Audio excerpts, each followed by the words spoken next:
গান্ধীজির গলায় গান্ধী জয়ন্তীর দিন মালা পরানো হবে, কিন্তু গান্ধীজি যে বলেছেন a country is known by how it treats its animals, এটা গান্ধীজি বলেছেন।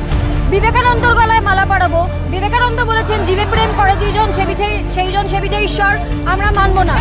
রাস্তায় হিসু করা বন্ধ হোক, রাস্তায় থুতু ফেলা বন্ধ হোক, রাস্তায় প্লাস্টিক ফেলা বন্ধ হোক, চারপাশে খুন টিটকিরি বাজ ছেলেরা ঘুরে বেড়াচ্ছে আর কুকুর নিয়ে।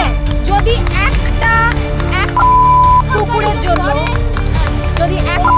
কুকুরের জন্য 3 লক্ষ কুকুরকে তুলে দেওয়া হয়, তাহলে একটা ছেলে রাস্তায় টিটকিরি মারলে তার বয়সী যত ছেলে শহরে রয়েছে সবাই। নতুন নতুন আপডেট পেতে সাবস্ক্রাইব করুন নিউজ আপ ডেইলি।